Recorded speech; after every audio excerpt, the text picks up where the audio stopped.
new video of U.S. forces hitting Iranian tankers trying to break the blockade as fighting flared up yesterday in the Strait of Hormuz. Iran shooting drones and missiles at American ships during that, and the U.S. hitting back by decisively striking Iranian military targets. President Trump telling an ABC reporter the ceasefire is still on because those strikes are just a, quote, love tap. Meanwhile, President Trump continues to insist that Iran cannot have a nuclear weapon, as many presidents before him did. And it looks like the D.C. construction workers who are fixing up the reflection pool agree. These guys are fantastic. So they're doing the job. They're working hard.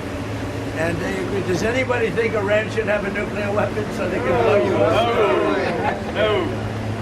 It's a very important thing that we're doing, right?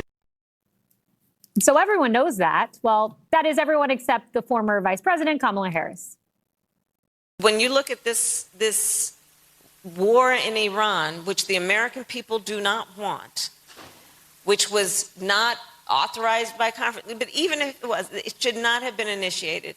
He talked about obliterating, and then he said, oh, he did. It's all just...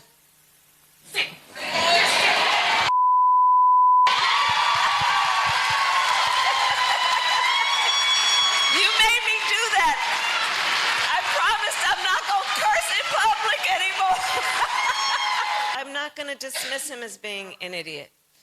He's dangerous. Jessica, in an October 2024 60 Minutes interview, Kamala Harris was asked who the greatest adversary to the world was, and she said Iran. And now it's just BS. No, the way Donald Trump is going about taking away Iran's nuclear capacity, which we haven't even seen that come to fruition, is what she's saying is BS. Not that Iran isn't a real threat. Everyone knows Iran is a real threat. They have been for 47 years. And we know that Netanyahu pitched the same war to Joe Biden and to Barack Obama, and he only got Donald Trump to bite. So, that's what she's saying here. The idea that we're in the midst of a ceasefire because it's just a love tap isn't backed up by reality. Iran says we're not in a ceasefire, and it does take two to tango with a ceasefire, right? You need both people to be committed to the fact that you're trying to find a way to peace and with these talks. And now apparently we may get a 30-day pause so that we can hopefully get a bigger deal. I hope that that's the case.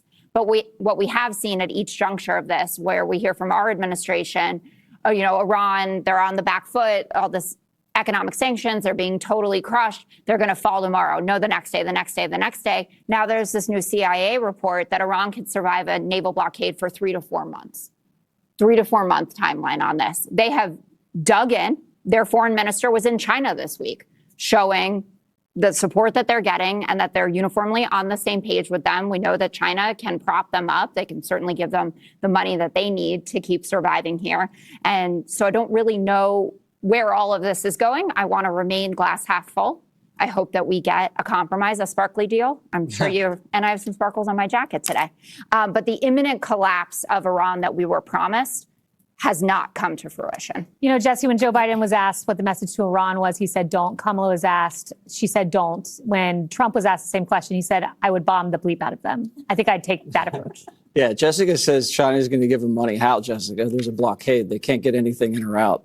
It is a fragile ceasefire, but we're going to defend ourselves. If you have a mosquito fleet coming at destroyers, you're going to light them up with hellfires from the Apaches. You're going to hit them with the 50 cal machine guns.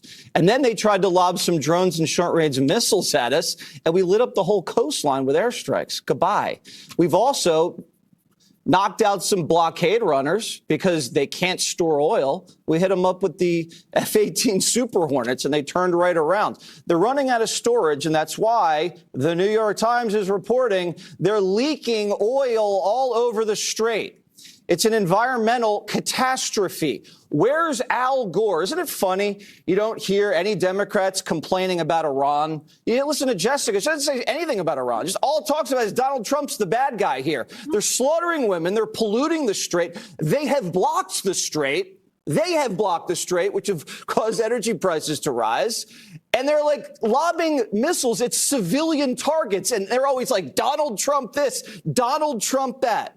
Last week it was, this war cost too much. They said it was $25 billion. Well, guess what? We just sold $25 billion of weapons to our allies.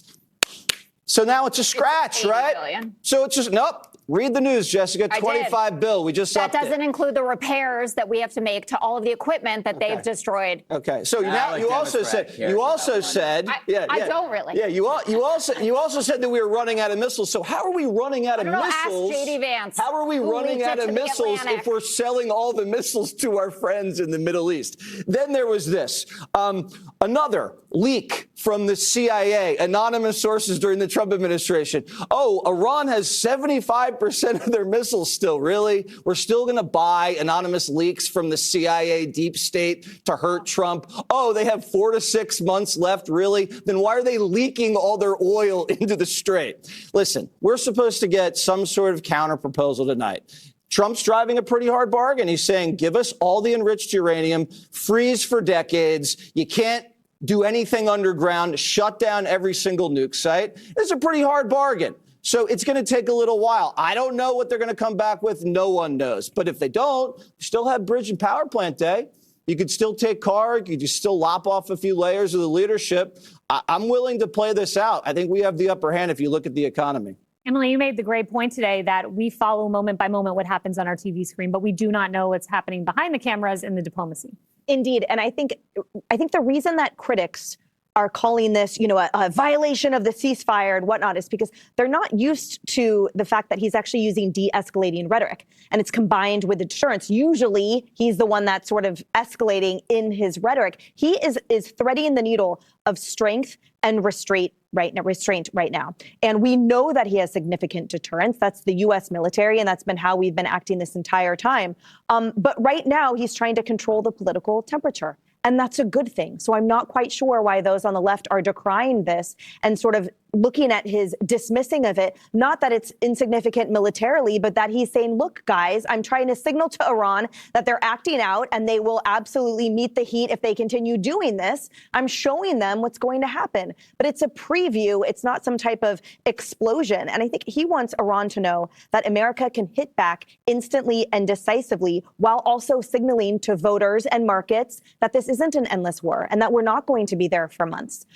So this is what you do when you correct a puppy. This is what you do when you course correct a ship. And we're seeing it in real time in these up to the moment updates, which I think for some reason seem to be catastrophic to those on the left every 30 seconds. But to us, it's, as you said earlier, it's how we make the sausage. Yep. Greg.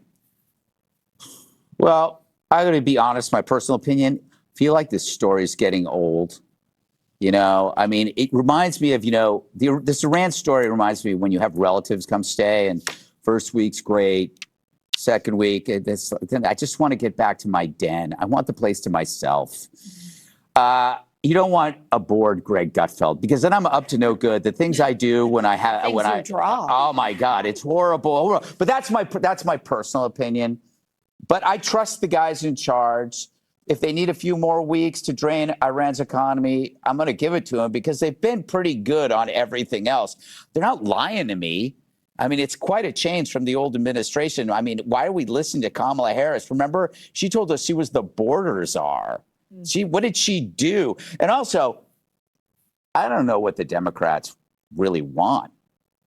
What do they want? Like, if they could tell Donald Trump, get out of Iran now, is that what you want him to do? You don't